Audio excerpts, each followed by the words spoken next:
कि अगर आपने अभी तक मेरे चैनल को सब्सक्राइब नहीं किया है तो प्लीज वीडियो के नीचे इस रेड कलर के बटन पर क्लिक करके सब्सक्राइब कर। हेलो फ्रेंड, आपके अपने YouTube चैनल जीरेश ट्यूटोरियल्स में आप लोगों का स्वागत है। तो आज हम लोग स्टार्ट करेंगे RRB NTPC stage 1 29/3/2016 shift third में पूछे गए मैथ के सारे सवालों पे। इससे पहले 5 पार्ट तक हो चुका है जिसमें हम लोग 132 नंबर सवाल तक देख चुके हैं। आज हम लोग स्टार्ट करेंगे 133 नंबर का सवाल। तो आइए स्टार्ट करते हैं। 133 नंबर का सवाल सुनिएगा सर। बोला है कि L अनुपात M बराबर दिया है 3:5, M अनुपात N बराबर दिया है 2:3 और हम लोगों से पूछा है N अनुपात L कितना होगा। तो सर यहाँ पे जितने भी टर्म की बात किया सबसे पहले उसको लिख लेंगे हम लोग। यहाँ पर L, M और N की चर्चा किया तो उसको हम लोग लिख लेंगे। L, M और यहाँ पर N बोला है, इसको लिखा सर हमने। अब बोला है L अनुपात M 3:5 है। L अनुपात M 3:5 है सर, इसकी जगह हमने 3:5 लिख दिया। आगे क्वेश्चन बोला है M अनुपात N 2:3 है। M अनुपात N दिया है सर, तो M अनुपात N दिया 2:3, तो M के नीचे 2 लिखेंगे और N के नीचे सर हम लोग 3 लिखेंगे। तो देखिए यहाँ पे ये दोनों का गुना यहाँ लिखाएगा और ये दोनों का गुना यहाँ लिखाएगा और ये दोनों का गुना यहाँ लिखाएगा। तो ये हो जाएगा 3, ये हो जाएगा 5 दूनी 10, ये हो जाएगा 3 दूना 6 हो जाएगा। ठीक, सॉरी इधर 5 दिया 15 हो जाएगा। और हम लोगों से पूछा था N अनुपात L कितना होगा, तो N अनुपात L पूछा हम लोगों से। N का मान देखिए 15 निकला है और L का वैल्यू 6 निकला है, तो यहाँ पे हम लोगों ने 6 लिख दिया। तो सर ये कटेगा 3 से, 3 × 5 = 15, 3 दूना 6, तो आंसर कितना हो जाएगा 5:3 हो जाएगा। आगे आ जाते हैं। 134 नंबर का सवाल सुनिएगा। 134 नंबर का सवाल है, बोला हल कीजिए x + 2y × x - 2y का वैल्यू कितना होगा। गौर करिएगा जरा सा, यहाँ पे दिया है x + 2y और इंटू में दिया है सर हम लोगों को 2x - y। इसका वैल्यू पूछा है, तो देखिए सबसे पहले x से ये दोनों में गुना करेंगे तो हो जाएगा x गुना 2x, कितना हो जाएगा सर 2x का होल स्क्वायर हो जाएगा। फिर x से -y में गुना करेंगे तो x गुना -y हो जाएगा -xy। गौर करिएगा जरा सा, फिर ये 2y से सर हम लोग ये दोनों टर्मों में गुना करेंगे तो +2y गुना 2x, तो कितना हो जाएगा 2 दूना 4, यानी हो जाएगा +4xy हो जाएगा। देखिए फिर 2y से हम लोग -y में गुना करेंगे तो हो जाएगा -2y होल स्क्वायर। यहाँ पे देखिए 4xy में से सर xy जाएगा तो 3xy बचेगा, ये हो जाएगा 2x² प्लस 3xy और माइनस हो जाएगा 2y²। ठीक है सर, ये आंसर हम लोगों का निकल गया, ऑप्शन नंबर बी हो जाएगा। तो अगला 135 नंबर का सवाल सुनिएगा जरा। 135 नंबर का सवाल बोला है सर कि 10, 11, 9, 11, 9 का मानक विचलन क्या होगा। जरा सा गौर करिएगा सर, संख्या हम लोगों को दिया है 10, 11, 9 और 11, 9 दिए। बोला इसका मानक विचलन क्या होगा। तो देखिए सर, मानक विचलन निकालने के लिए सबसे पहले आप लोगों को माध्य निकालना पड़ेगा, यानी औसत निकालना पड़ेगा। तो इसका औसत एवरेज कितना हो जाएगा 10 + 11 + 9 + 11 + 9 बट्टा हो जाएगा सर 5 टर्म है, 1 2 3 4 5 बट्टा हम लोग 5 कर देंगे। तो ऊपर वाले को जोड़िएगा तो 9 9 18, 18 और 22 हो जाएगा आपका 40, 40 10 50, अब 50/5 हो जाएगा सर 10। अब देखिए मानक विचलन कैसे निकाला जाता है, गौर करिएगा जरा सा। मानक विचलन पूछा हम लोगों से, तो मानक विचलन बराबर होता है सर, तो पहला संख्या में से माध्य घटाइए, तो 10 में से 10 जाएगा, कितना बचेगा सर 0, तो 0 का होल स्क्वायर कर दीजिएगा प्लस। फिर देखिए यह दूसरा संख्या में से माध्य घटाइए, 11 में से 10 जाएगा तो 1 बचेगा सर, उसका स्क्वायर कर दीजिएगा, 1 का स्क्वायर प्लस।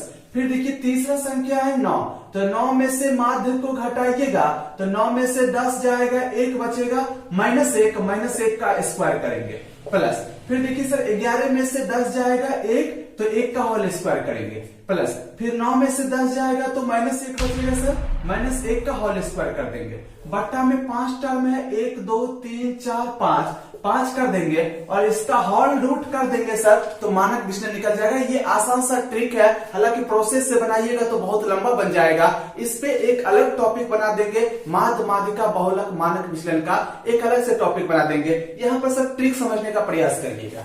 तो वहां ऊपर देखिए 0 का स्क्वायर 0 होता है, 1 का स्क्वायर 1 हो जाएगा, -1 का स्क्वायर 1 होगा, 1 का स्क्वायर 1, -1 का स्क्वायर 1 हो जाएगा। जोड़िएगा तो ऊपर हो जाएगा 4 और नीचे हो जाएगा 5। तो ऊपर का वर्गमूल निकल जाएगा 2 और नीचे का वर्गमूल √5। यानी आंसर कितना हो जाएगा सर हम लोगों का 2/5 हो जाएगा। एक बार फिर से सुनिएगा, जब भी सर हम लोगों से मानक विचलन पूछा जाए तो पहले सबसे पहले उसका एवरेज निकालेंगे।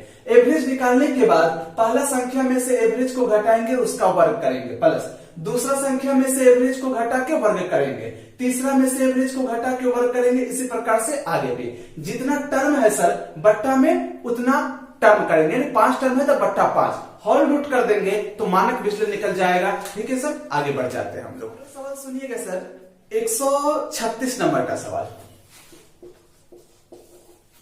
136 नंबर का सवाल बोला है कि 10 दर्जन सेब, 15 दर्जन आम और 20 दर्जन संतरे बेचने के लिए रखे गए हैं। प्रत्येक में से क्रमशः 1/2, 1/3 एवं तथा 1/4 फल बिक गए, तो कुल कितना फल बाकी रह गया। पहले तो सर इस बात को समझिए, अभी तक हम बोलते आ रहे हैं कि कोई भी चीज दुनिया का अपने आप में 100% होता है। अब बोलेंगे कि और भिन्न में कोई भी चीज अपने आप में 1 होता है। जैसे बोलेंगे कि आपके पास एक कढ़ाई मिठाई है, आधा खत्म हो गया तो कितना बचा सर? आधा बचा। ये आधा कहां से आया? क्योंकि पूरा जो भी मिठाई था वो अपने आप में एक है, आधा खत्म हो गया यानी आधा खा गया लोग तो बचा, आधा घटा देंगे तो बचा कितना? आधा बचा। समझ में आ रहा है ना बात सर? हम बोलेंगे कि पूरा आपका एक कढ़ाई मिठाई है, उसमें से 1/3 भाग खत्म हो गया, तो ये 1/3 भाग भिन्न में है सर। तो भिन्न में है, टोटल अपने आप में 1 होता है। 1/3 भाग खत्म हो गया तो मने मन 1 में से 1/3 माइनस कर दीजिए तो कितना बचा होगा? 2/3 बचा होगा। यानी जितना मिठाई होगा उसका 2/3 भाग अभी भी बचा होगा। समझ में आ रहा है ना? तो आइए हम लोग 136 नंबर सवाल को देखते हैं। 136 नंबर सवाल सुनिएगा। बोला है 10 दर्जन सेब है। 10 दर्जन सेब में मतलब सर 1 दर्जन में 12 होता है तो 10 दर्जन में कितना हो जाएगा? 120। तो 120 सेब में से बोला आधा सेब बिक गया। हाँ, तो टोटल सेब अपने आप में 1 था, आधा बिक गया तो टोटल का आधा सेब अभी भी बचा होगा, प्लस आगे बोला कि यहाँ पर 15 दर्जन आम है। 15 दर्जन आम है सर, 1 दर्जन में 12 होता है, 15 दर्जन में कितना हो जाएगा? 180 आम होगा। अब क्या बोला कि 180 आम में से 1/3 आम बिक गया, 1/3 भाग बिक गया तो 1 में से 1/3 गया तो इसका टोटल का 2/3 भाग अभी भी आम बचा हुआ होगा। आगे बोला 20 दर्जन संतरा है। 20 दर्जन संतरा सर, 1 दर्जन में 12 तो 20 दर्जन में कितना हो जाएगा? 240। 240 संतरा था, बोला उसमें से 1/4 बिक गया, तो 1/4 बिक गया तो टोटल भिन्न में 1 होता है, 1/4 बिका तो बचा कितना होगा? 3/4 इसका बचा होगा। तो यहां जब इसको सॉल्व करिएगा का मतलब गुना ये हो जाएगा 60 और यहां से सर इसको सॉल्व करिएगा तो 3 6 के 18 ये हो जाएगा 120 और यहां से जब इसको सॉल्व करिएगा तो 4 6 के 24 ये हो जाएगा 180।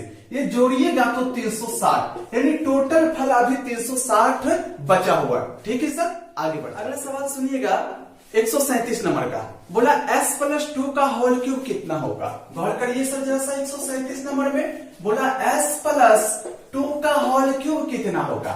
आप देखिए सर a+b का होल क्यूब है, इसका फार्मूला होता है a³ + 3a²b। a क्या है सर? s है। a²b मतलब 2 हो जाएगा, प्लस a³ + 3a²b + 3b² होता है। b मतलब सर 2, 3b² मतलब s हो जाएगा, प्लस होता है a³ + 3a²b + 3b²a, अब प्लस होता है b³ यानी 2 का क्यूब, यानी आंसर हो जाएगा 2 का s³। यहाँ देखिए 3 दूना 6 s² प्लस हो जाएगा यहाँ पे 2 दूना 4 तिया 12 s हो जाएगा, 2 का क्यूब होता है 8, यानी आंसर हो जाएगा ये हम लोग का यानी का ऑप्शन नंबर सी हो जाएगा। ठीक है सर, अगला 138 नंबर का सवाल सुनिएगा। 138 नंबर का सवाल बोला है इन आंकड़ों 19542199219121 का माध्य तथा बहुलक क्या होगा। माध्य भी पूछा है, माध्य मतलब औसत और बहुलक जिसकी संख्या बारंबारता सबसे ज्यादा बार है वो बहुलक कहलाता है। तो आइए देखते हैं सर, संख्या हम लोगों को दिया है यहाँ पर, देखिए 1 दिया है, 9 दिया है, 5 दिया है, 4 दिया है, 2 है, 1 है, 9 डबल लाइन दिया है यहाँ पे देखिए 2 1 दिया है, फिर 9 दिया है, फिर 1 दिया है, फिर 2 दिया है, 1 दिया है। माध्य पूछा, माध्य मतलब होता है सर एवरेज, यानी 1 प्लस एवरेज कैसे निकालते हैं, सभी आंकड़ों का योग बटे आंकड़ों की संख्या, ये हो जाएगा 1 plus 9 plus 5 plus 4 plus 2 plus 1 plus 9 plus 9 plus 2 plus 1 plus हो जाएगा 9 प्लस 1 प्लस 2 प्लस 1।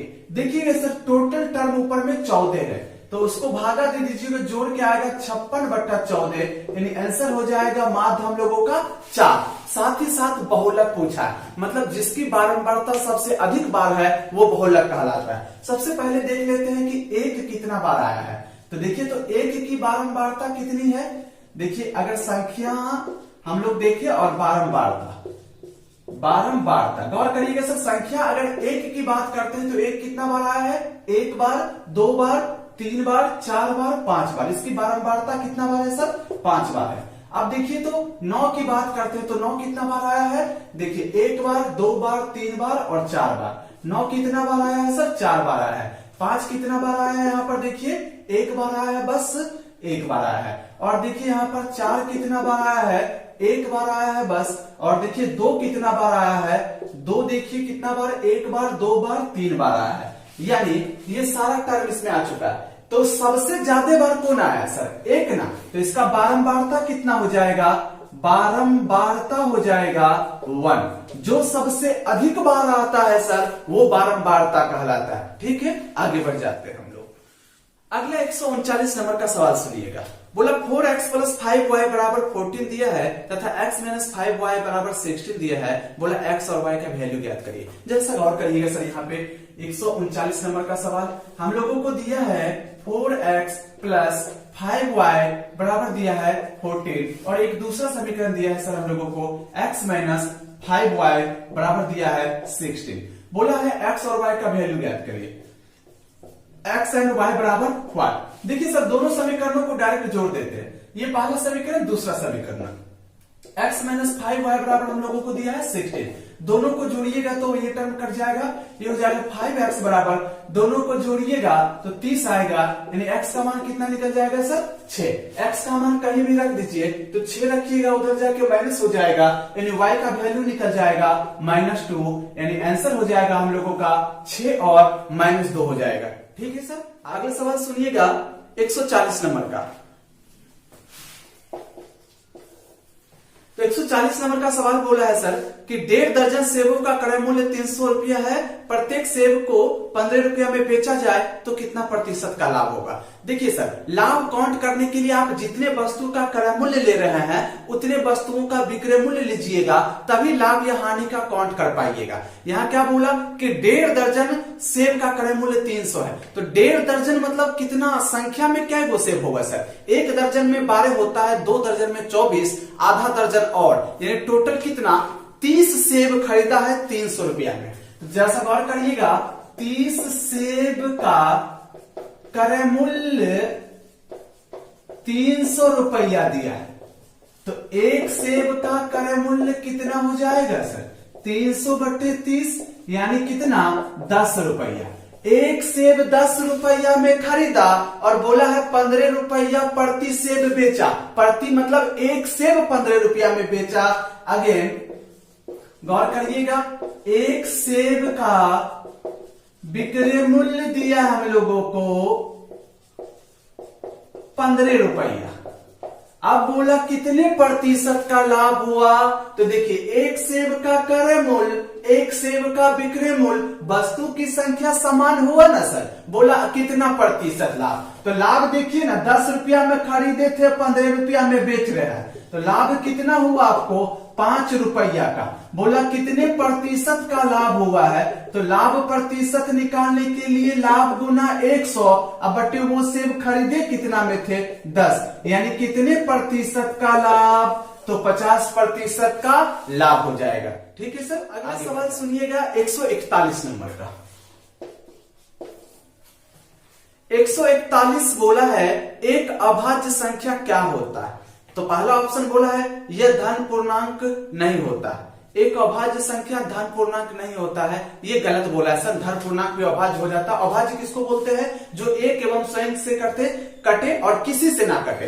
तो ये 4 देखिए ये धन पूर्णांक है, सॉरी 5 धन पूर्णांक है, धन मतलब पॉजिटिव में है सर, और ये अभाज्य तो है। बोला यह एक धनात्मक पूर्णांक नहीं है, धनात्मक पूर्णांक तो होता ही है, यानी ये ऑप्शन गलत है। दूसरा है इसका कोई भाजक नहीं होता है, इसका कोई भाजक नहीं होता। इसका भाजक तो होता है सर, एक एवं स्वयं 2 भाजक तो होता ही है ना अभाज्य संख्या का। ये बोल रहा है इसका कोई भाजक नहीं होता, ये भी गलत है। तीसरा ऑप्शन देखिए, बोला केवल खुद से तथा एक से विभाजित होता, हाँ ये सही है। बोला अभाज्य संख्या क्या है, तो ये एक एवं स्वयं से ही कटता है, यानी सर 141 नंबर का आंसर कितना हो जाएगा, सी, यानी ये एक एवं स्वयं से ही कटता है।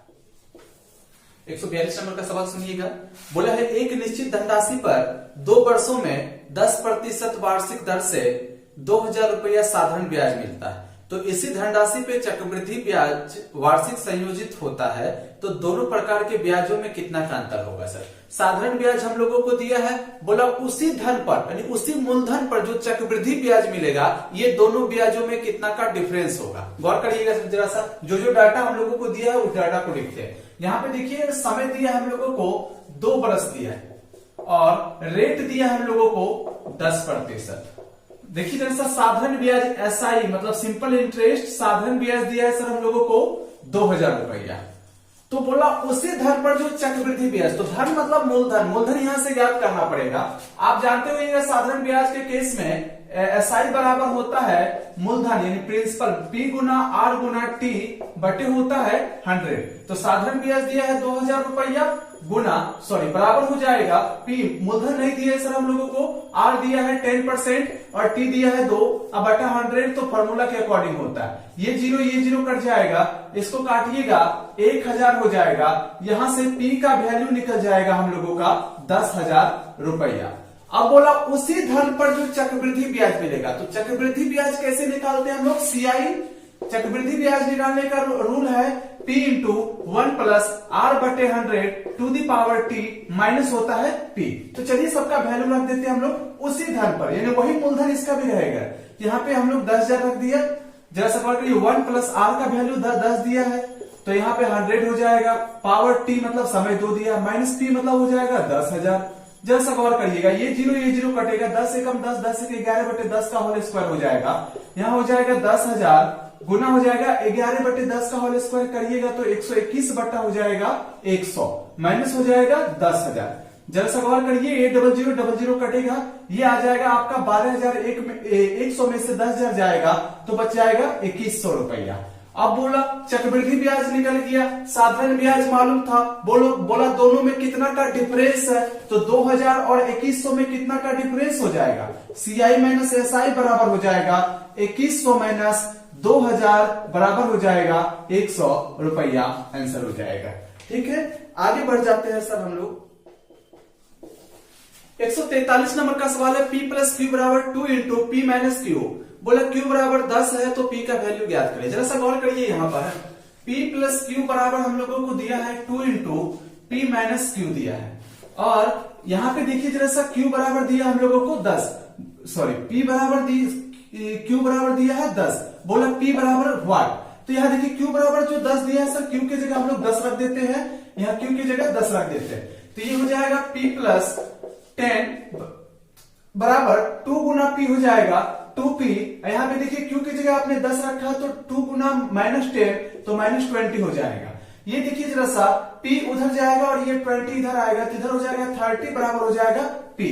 वही बोला था हम लोगों से P का वैल्यू कितना हो जाएगा, तो 30 हो जाएगा। ठीक है, आगे बढ़ जाते हैं हम लोग। 44 नंबर का सवाल सुनिएगा, बोला 10 माइनस 405 डिग्री का मान कितना होगा। सवाल जरा सा देखिए 144 का, बोला है 10 माइनस 405 डिग्री का वैल्यू कितना होगा।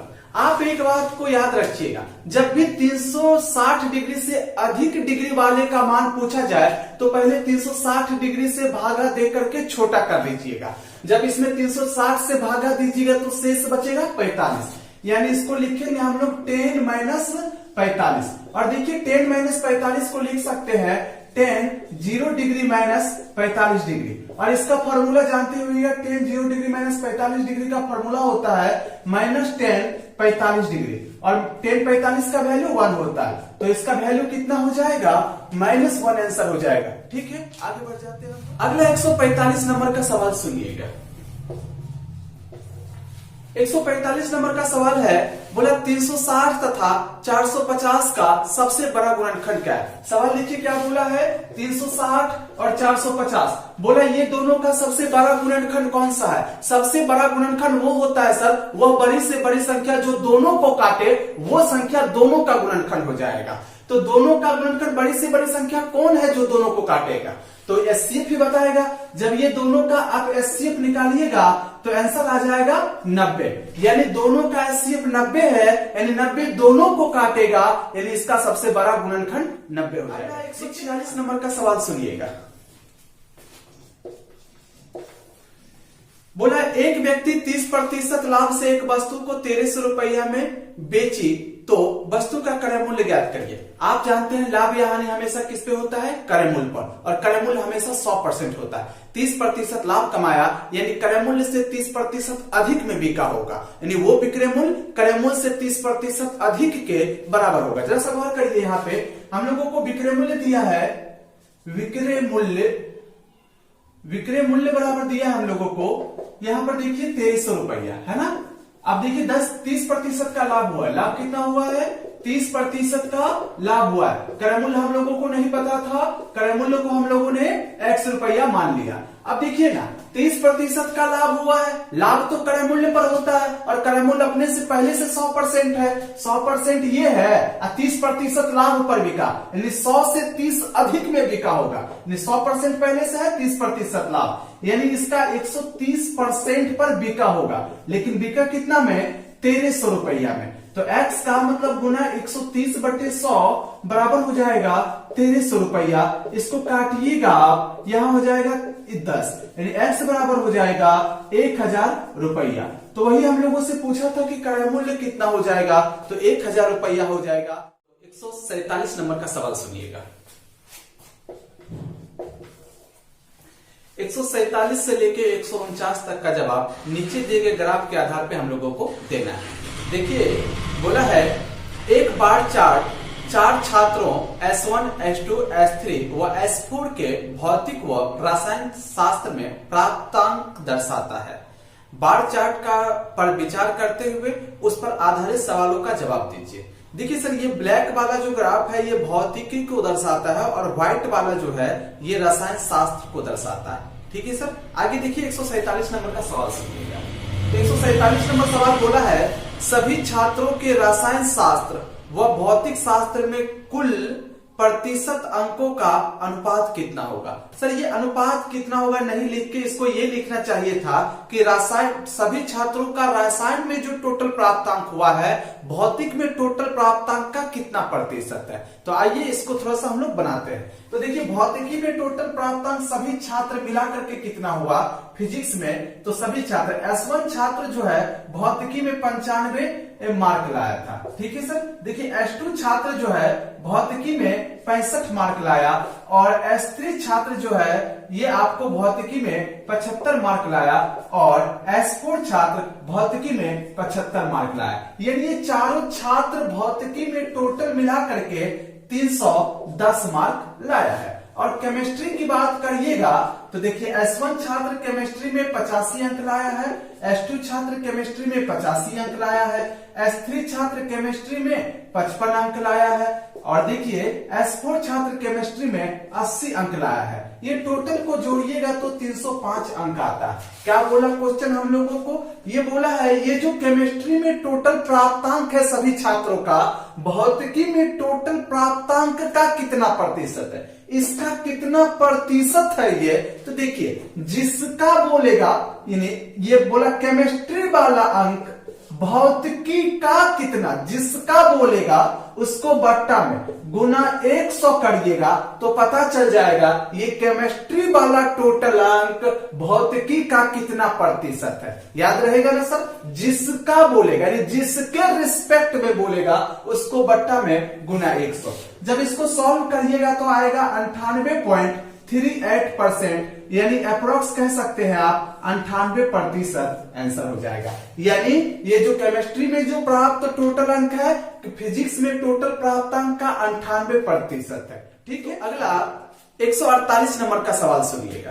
बोला H2 तथा छात्र H2 का S4 से दोनों विषयों में प्राप्त कुल अंकों का अनुपात कितना है। देखिए H2 का दोनों विषयों में प्राप्त अंक, S4 का दोनों विषयों में टोटल प्राप्त अंक, दोनों का रेशियो पूछा है। तो आइए देखते हैं हम लोग। यहाँ देखिए 148 नंबर का सवाल, यहाँ बोला है H2 का दोनों विषय में और S4 का दोनों विषय मतलब सर फिजिक्स और केमिस्ट्री का टोटल प्राप्त अंक। तो H2 का फिजिक्स और केमिस्ट्री में टोटल कितना मिला है, फिजिक्स में मिला है 65 और केमिस्ट्री में मिला है 85। और S4 का देखिएगा तो दोनों विषय, S4 का देखिए इसको फिजिक्स में मिला है 75 मार्क और इसको केमिस्ट्री में मिला है 80 मार्क। यही दोनों का रेशियो पूछा था, तो 5 5 10 हो जाएगा, 8 6 14, 1 15 हो जाएगा। जरा सा गौर करिएगा, इधर जोड़िएगा तो 5 हो जाएगा, 8 7 15 हो जाएगा। 5 से काटिएगा तो ये हो जाएगा आपका 5 3 15, ये 5 3 15, 5 1 5 हो जाएगा। आंसर हो जाएगा हम लोगों को 30:1। आगे 149 नंबर का सवाल सुनिएगा। 149 नंबर का सवाल बोला है कि छात्र S3 का S1 से भौतिकी में प्राप्त अंकों का अनुपात कितना होगा। बोला छात्र S1 को जो भौतिकी में मिला है, छात्र S3 को जो भौतिकी में मिला, S1 को जो भौतिकी में मिला, दोनों के अंकों का रेशियो पूछा। तो आइए देखते हैं हम लोग। S3 है छात्र, यहाँ S1 है, दोनों का फिजिक्स में प्राप्त अंक। तो S3 को फिजिक्स में देखिएगा 75 मार्क मिला है और S1 को देखिए फिजिक्स में मार्क कितना मिला है। तो S1 को फिजिक्स में मार्क कितना मिला है देखिए जरा सा, यहाँ पे हो जाएगा 95 हो जाएगा। तो दोनों का रेशियो पूछा, तो यहाँ हो जाएगा 5 1 5, 5 5 25, 19 5 95, यानी 15:19 हो जाएगा। ठीक है, आगे बढ़ जाते हैं हम लोग। अगला 150 नंबर का सवाल सुनिएगा। 150 नंबर का सवाल है, बोला है 9 औरत एक कार्य को 50 दिनों में कर सकती है, 6 औरत और बढ़ा दी जाए तो कार्य कितने दिनों में पूरा हो जाएगा। 9 औरत 50 दिनों में कर सकती है, बोला 6 औरत बढ़ा दी जाए यानी 15 औरत उसी काम को कितने दिनों में करेगी। जरा सा गौर करिएगा, 9 औरत काम को 50 दिन में करती है, इसीलिए एक औरत कितने दिनों में करेगी। जब 9 औरत को 50 दिन लगता है तो एक औरत अगर काम करेगी तो 9 गुना 50 दिन लगेगा, यानी हो जाएगा 450 दिन। बोला 6 औरत बढ़ा दी जाए तो 9 तो पहले से, 6 बढ़ा दी जाए यानी 15 औरत कितने दिनों में करेगी। तो एक औरत करेगी 9 गुना 50 दिन में, अब 15 औरत कितने दिनों में करेगी, तो 9 गुना 50 बट्टे हो जाएगा 15। तो 3 5 15, 3 3 9, 5 10 है 50, यानी टोटल कितना दिन लग जाएगा, तब 30 दिन लग जाएगा। ठीक है, आगे बढ़ते हैं। 151 नंबर का सवाल है, बोला यदि किसी वर्ग के विकर्ण की लंबाई दिया है 13√2 यूनिट, तो बोला उसका क्षेत्रफल कितना वर्ग यूनिट होगा। जैसा गौर करिएगा, एक वर्ग है, वर्ग किसको बोलते हैं, ऐसा चतुर्भुज जिसका चारों भुजा बराबर एवं प्रत्येक कोण समकोण हो, वर्ग बोला जाता है इसको। इसका विकर्ण हम लोगों को दिया है, जरा सा गौर करिएगा। 151 नंबर का सवाल है, इसका विकर्ण हम लोगों को दिया है 13√2 यूनिट। तो इसका विकर्ण का फॉर्मूला क्या होता है, √2 गुना भुजा होता है। ये भी विकर्ण को दर्शाता है और 13√2 भी विकर्ण को दर्शाता है। यहाँ देखिए √2 कटेगा, यानी इसका भुजा कितना होगा, 13 यूनिट होगा। बोला क्षेत्रफल ज्ञात करिए, तो वर्ग का क्षेत्रफल होता है भुजा स्क्वायर। तो भुजा 13 दिया है, 13 का स्क्वायर करिएगा तो इसका क्षेत्रफल हो जाएगा 169 वर्ग यूनिट। आंसर। ठीक है, आगे बढ़ जाते हैं हम लोग। तो अगला 152 नंबर का सवाल सुनिएगा। 152 नंबर का सवाल बोला है, विक्रम व विवेक एक कार्य को 50 दिनों में पूरा कर सकता है, तो दोनों मिलकर 20 दिनों तो 20 दिनों तक मिलकर कार्य किया, फिर दोनों काम छोड़ दिए, तो बताइए उसके द्वारा किया गया कार्य कितना है। बोला विक्रम और ये विवेक दोनों मिलकर काम को 50 दिनों में कर सकता है, दोनों दिन मिलकर 20 दिन तक काम किया, काम छोड़ दिया, उसके बाद काम का कितना भाग हो गया। जरा सवाल करिएगा यहाँ पे, विक्रम प्लस विवेक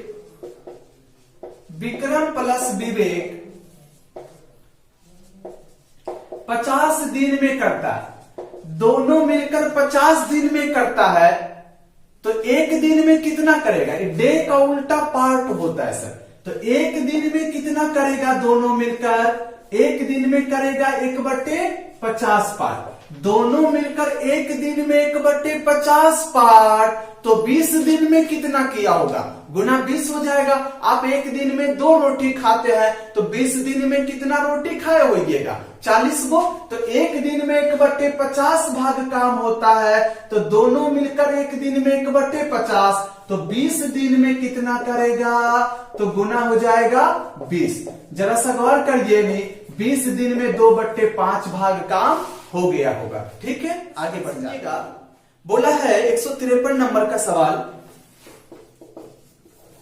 153 नंबर में है 11, 13, 9, 17, 13, 19, 10, 11 आंकड़ों का परिसर ज्ञात करिए। परिसर मतलब होता है रेंज, रेंज मतलब होता है जो सबसे बड़ी संख्या है और उसमें जो सबसे छोटी संख्या है, दोनों का अंतर। परिसर मतलब होता है सर बड़ी संख्या और छोटी संख्या, दोनों का अंतर ही परिसर को दर्शाता है। तो जैसा गौर करिएगा, यहाँ परिसर हम लोगों को निकालना है, तो सबसे बड़ी संख्या इसमें देखिएगा तो 19 है, और इसमें सबसे छोटी संख्या देखिएगा तो आपको 9 है, तो ये दोनों का अंतर कर दीजिएगा, तो आंसर आ जाएगा आपका 10 हो जाएगा। ठीक है सर, आगे बढ़ जाते हैं हम लोग। सुनिए, बोला है 154 नंबर में, बोला sec square theta plus 2 tan theta cos theta लिखा है, 2 tan theta into cos theta होना चाहिए, माइनस टेन स्क्वायर थीटा का वैल्यू कितना होगा। जरा सा गौर करिएगा, sec square theta plus 2 tan theta into है कॉट थीटा प्लस माइनस है टेन स्क्वायर थीटा। बोला इसका वैल्यू बताइए कितना होगा। देखिए जरा सा, ये सेक स्क्वायर थीटा, इसको इधर ले आते हैं हम लोग, sec square theta minus tan square theta, I plus कर देते हैं 2 टेन थीटा इंटू हो जाएगा कॉट थीटा। देखिए ये दोनों cut sec square minus tan square बराबर 1 होता है, प्लस 2 गुना टेन थीटा का फॉर्मूला होता है साइन थीटा बटे कॉस थीटा, गुना कॉट थीटा का फॉर्मूला होता है कॉस थीटा बटे साइन थीटा, है ना। ये देखिए दोनों कट जाएगा, तो 2 + 1 आंसर कितना हो जाएगा 3। चलिए सवाल सुनिएगा 155 नंबर का। बोला यदि 2.5 किलो सब्जी का मूल्य 120 रुपया है, तो आधा किलो सब्जी का मूल्य कितना होगा। गौर करिएगा, 2.5 5/2 kg सब्जी का मूल्य 120 रुपया है, तो 1 केजी सब्जी का मूल्य कितना होगा। कम सब्जी खरीदेंगे तो कम रुपया लगेगा हम लोगों को, 120/5/2। इसको आगे बढ़ाइएगा तो 120 5/2 पलट जाएगा, 2/5 हो जाएगा, 5 दूना 10, 5 चौके 20, यानी हो जाएगा 48 रुपया। यानी 1 केजी सब्जी का मूल्य कितना हो जाएगा 48 रुपया। हम लोगों से पूछा आधा केजी सब्जी का मूल्य कितना होगा, तो आधा केजी सब्जी का मूल्य हो जाएगा, 1 केजी का मूल्य 48, तो आधा केजी का मूल्य हो जाएगा 48 गुना 1/2, यानी हो जाएगा 24 रुपया, आंसर हो जाएगा। ठीक है, आगे बढ़ जाते हैं हम लोग ऑप्शन नंबर। अगला 156 नंबर का सवाल है। सवाल सुनिएगा, बोला पुष्पा ने 2 दर्जन पेन 480 रुपया में खरीदे तथा 4 पेन के पैकेट के हिसाब से 100 रुपया में प्रति पैकेट बेचा, उनका लाभ प्रतिशत कितना हुआ। जब भी लाभ प्रतिशत काउंट करना होता है तो जितने वस्तु का क्रय मूल्य ले रहे हैं उतने ही वस्तु का बिक्री मूल्य लेना पड़ेगा। जरा सवाल करिएगा, यहाँ 2 दर्जन बॉल पेन खरीदी है 480 में, 2 दर्जन यानी 24 पीस, 24 पेन का क्रय मूल्य दिया है हम लोगों को 480 रुपया। आगे बोला है कि 4 पेन प्रति पैकेट पैक करती है। एक पैकेट में 4 पेन पैक करती है, तो 24 पेन कितना पैकेट बना होगा? टोटल पैकेट की संख्या कितना हो जाएगा? जरा सा गौर करिएगा, टोटल पैकेट की संख्या बराबर हो जाएगा, तो 24 पेन है इसके पास, 4 पेन एक पैकेट में पैक करती है, तो बट्टा 4 कर देंगे, यानी 6 पैकेट उसका बना होगा। और बोला है ना कि 100 रुपया प्रति पैकेट बेचती है, यानी एक पैकेट 100 रुपया में बेचती है, तो 6 पैकेट टोटल कितने में बेची होगी? 6 पैकेट में टोटल कितना पेन है? 24 यानी 24 पेन यानी 6 पैकेट का विक्रय मूल्य। जैसा गौर करिएगा, ये हो जाएगा 100 में एक पैकेट, तो 6 पैकेट कितने में बेची होगी? तो 6 गुना हो जाएगा 100 हो जाएगा, यानी 600 रुपया हो जाएगा। यानी 600 रुपया में 6 पैकेट बेची है। 6 पैकेट, उसमें टोटल पेन कितना? 24 पेन। 24 पेन 600 रुपया में बिका है, और 24 पेन ये खरीदी थी 480 में। 480 में खरीदी और वही 600 रुपया में बेची, तो लाभ हुआ है। लाभ कितने का हुआ? यहाँ 600 में से 480 माइनस कर दीजिएगा, तो 120 रुपया का लाभ हुआ। हम लोगों से प्रतिशत लाभ पूछा था, तो प्रतिशत लाभ बराबर होता है लाभ गुना 100 और बटे हो जाएगा क्रय मूल्य। तो जरा सा गौर करिएगा, यहाँ पे बढ़ चौका 48, 4 से इसको काटिएगा तो आंसर हो जाएगा 25%। ठीक है, आगे बढ़ जाते हैं हम लोग। सवाल सुनिएगा 157 नंबर का। बोला है राम ने शिव को 3 वर्षों के लिए रुपया 6,000 तथा कृष्णा को 5 वर्षों के लिए 8,000 एक समान वार्षिक दर से उधार दिए। दोनों से कुल 5220 रुपया का ब्याज प्राप्त हुआ है। तो बोला कि रेट बताइए कितना होगा। जैसा गौर करिएगा, राम जो है शिव को 3 वर्षों के लिए, टाइम कितना दिया है? 3 वर्ष। 3 वर्षों के लिए उसको 600 रुपया उधार दिया, तो जो धन उधार दिया उसको वो मूलधन कहलाता है। तो उसको दिया 6,000 रुपया उधार, मूलधन दिया है, रेट नहीं दिया हम लोगों, तो इसका रेट हम लोग मान लेते हैं 8%। ये राम शिव को 3 वर्षों के लिए 6,000 रुपया 8% की दर से दिया, तथा यहां पर देखिए आगे कृष्णा को उधार दिया 5 वर्षों के लिए। उसको 5 वर्षों के लिए वही राम जो है शिव को दिया इधर, और उसके पास और पैसा था जो कि कृष्णा को दिया है। कृष्णा को 5 वर्षों के लिए 8,000 रुपया दिया, तो मूलधन हो जाएगा 8,000 रुपया। इसी दर से इसको भी दिया, इसका भी रेट हो गया 8%। क्वेश्चन बोला है कुल ब्याज आया उसको 5220, तो बोला बताइए रेट क्या होगा। टोटल ब्याज कमाया दोनों जगह से राम 5220 रुपये का। तो यहां से देखिए, सबसे पहले हम ये जानेंगे कि यहां से कितने रुपये का ब्याज मिला होगा। तो यहां रेट मूलधन गुना समय गुना दर बटा 100 करिएगा, तो पता चलेगा शिव को जो धन दिया था वहां से टोटल कितना ब्याज मिला होगा। मूलधन गुना समय गुना दर बटा 100, और राम कृष्णा को जो धन उधार दिया तो वहां से कितना ब्याज आया होगा? मूलधन गुना हो जाएगा समय गुना दर बटा 100, तो वहां से इतने रुपया का ब्याज और यहां से इतने रुपया का ब्याज, ये टोटल ब्याज बराबर टोटल ब्याज हम लोगों ने कर दिया। जब इसको आप सॉल्व कर लीजिएगा आर कॉमन लेके, तो आर बराबर हो जाएगा 9% आंसर। ठीक है, अगला सवाल सुनिएगा 158 नंबर का। सवाल बोला 18 फीट ऊंचा बिजली का खंभा 6 फीट ऊंचे पेड़ की परछाई से 10 फीट की दूरी पर स्थित है। पेड़ की परछाई की लंबाई कितनी होगी? पेड़ की परछाई की लंबाई कितनी होगी? जरा गौर करिएगा, 18 फीट का लंबा 18 फीट लंबा बिजली का खंभा है और इधर 6 फीट का पेड़ है। जरा गौर करिए, एक पेड़ है जो 6 फीट का है और ये खंभा है बिजली का जो 18 फीट का है। बोला इस पेड़ की परछाई से, पेड़ का मान लीजिए परछाई नीचे बनता है धरती पे, यहां तक इसका परछाई बना।